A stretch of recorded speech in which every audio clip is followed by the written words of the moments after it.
Ganda nga na pagkagawa eh, oh.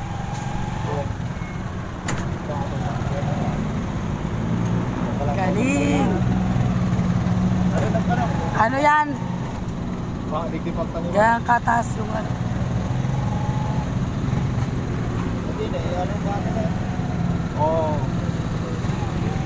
Ayan yung magtatrabaho.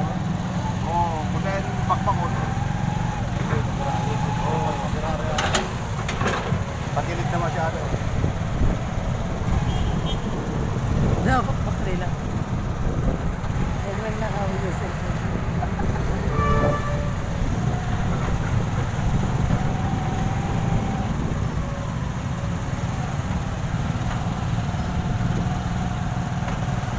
Paspasan yung gawa nila eh, kahit gabi gumagawa sila. Dire-diretso nga eh.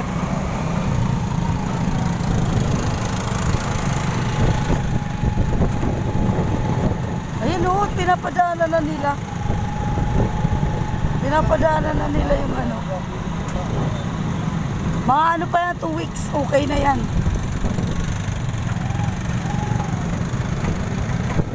At least may nagagawa, tingnan mo naman.